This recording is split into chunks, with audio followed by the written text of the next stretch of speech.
बता सकते हो आपकी इंग्लिश की पूरी तैयारी हो गई? क्या आपने ग्रामर, वोकैबुलरी, कॉम्प्रिहेंशन सब कुछ कंप्लीट कर लिया? अगर नहीं तो आप बिल्कुल सही वीडियो देख रहे हैं और वीडियो में आप अंत तक बने रहें, क्योंकि मैं आज के वीडियो में कुछ रूल्स आपके सामने लेकर आऊंगी ग्रामर के और आप मेरे साथ रिवाइज कीजिए। मैं हर दिन एक सीरीज के रूप में आपके लिए एक एक वीडियो डालूंगी और अगर आप उन वीडियो को मेरे साथ रिवाइज करते हैं तो बहुत हद तक you will feel confident on the day of giving your bits at paper. लेकिन उससे पहले अगर अभी तक आपने मेरे चैनल इंग्लिश अध्यापिका को सब्सक्राइब नहीं किया है तो अब भी सब्सक्राइब कीजिए। तो चलिए हम स्टार्ट करते हैं ग्रामर के टॉपिक से। सो मैंने देखा है मोस्टली ग्रामर में वो जो क्वेश्चंस पूछते हैं वो स्पॉट द एरर टाइप का पूछते हैं, जिसमें कहीं ना कहीं मिस्टेक रहता है जो आपको ढूंढना पड़ता है। तो हम उन एरर्स को आज एक एक करके देखते हैं कि वो एरर्स क्या क्या हो सकते हैं। तो सबसे पहला हमारा जो टॉपिक रहेगा वो रहेगा सब्जेक्ट वर्ब एग्रीमेंट को लेकर। सब्जेक्ट वर्ब एग्रीमेंट में आपको देखना पड़ता है उस सेंटेंस में कि अगर सब्जेक्ट सिंगुलर में है तो हमें उसके साथ सिंगुलर वर्ब ही यूज करना है और अगर सब्जेक्ट प्लूरल में है तो उसके साथ हमें वर्ब प्लूरल ही यूज करना है। आपको लगेगा ये टीचर क्या बता रहे हैं, ये सब तो वी ऑल नो। चलो इसको हम कुछ एग्जाम्पल से देखते हैं, तब शायद जाकर आपको समझेगा कि अरे जिसको आप सिंगुलर समझते थे उसके साथ तो प्लूरल वर्ब लग रहा है, जिसको आप प्लूरल समझते थे उसके साथ तो सिंगुलर वर्ब लग रहा है। आइए चलते देखते हैं। Let us take this sentence. The list of items are on the table. ये देखकर तो लगेगा कि ये तो सेंटेंस सही है, इसमें क्या प्रॉब्लम है? Where is the error? तो एरर है इसमें स्टूडेंट्स, यहाँ पर एरर है आपका आर में। आप यहाँ देखो द लिस्ट ऑफ आइटम्स, यहाँ जो लिस्ट है ये सिंगुलर में है, ठीक है। आपको ये आइटम्स ऐसा देखकर नहीं सोचना है कि ये जो नाउन है यहाँ प्लूरल में है तो ये जो वर्ब है इसके साथ ये प्लूरल है तो प्लूरल से ही जा रहे हैं, ऐसा नहीं है स्टूडेंट्स। ये देखो यहाँ पे द लिस्ट यहाँ पे जो है द लिस्ट ऑफ आइटम्स, ये लिस्ट आपका सब्जेक्ट सिंगुलर में है तो इसके लिए ये आपका रॉन्ग होगा और the list of items is on the table, ये आपका करेक्ट आंसर होगा।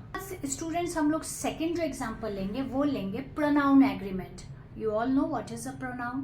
The word which is used in place of a noun is a pronoun. So let's take this sentence. Everyone should bring their pen.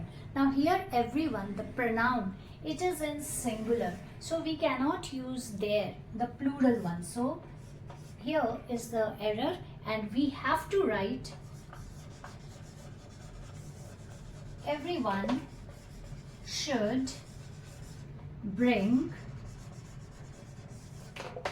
his or her pen. So dependent on the theme or it all depends upon the theme. Comply with. So कुछ तो ऐसे आपको errors paper में अगर आप ध्यान से देखोगे तो ध्यान देना कि कहीं कुछ प्रीपोजिशन से रिलेटेड तो नहीं है।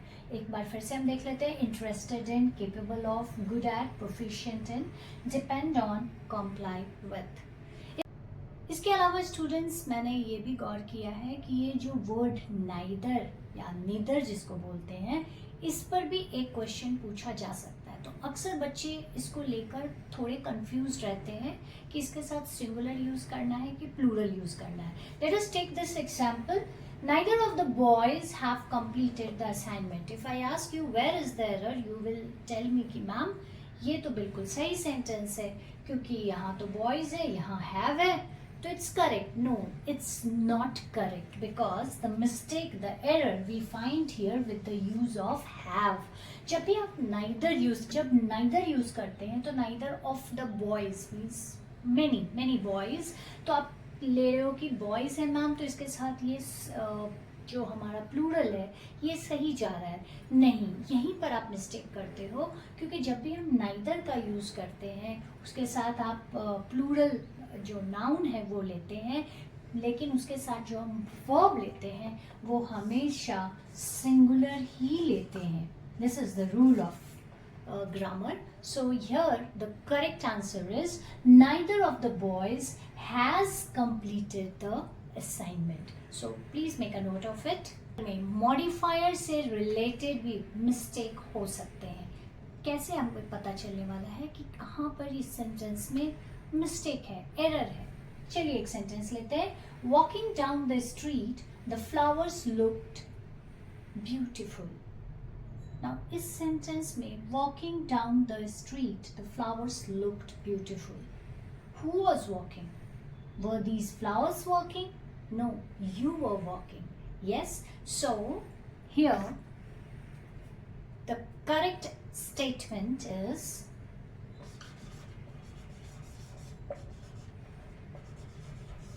this sentence. The error is here in this part. So the correct way of rewriting this sentence: walking down the street as you are walking, not the flowers. So you have to include here, I found the flowers beautiful. So students, अगर आप इस तरह से रोज मेरे साथ practice करते हैं मेरे वीडियो के सीरीज में, तो डेफिनेटली आप देखोगे कि आपको फ़ायदा तो हुआ है। तो बने रहने के लिए स्टूडेंट्स मेरे वीडियो को लाइक करें और कमेंट करें कि आपको ग्रामर का कौन सा टॉपिक टफ लगता है, मैं उस पर भी वीडियो बनाऊंगी। तो आज के लिए इतना ही स्टूडेंट्स।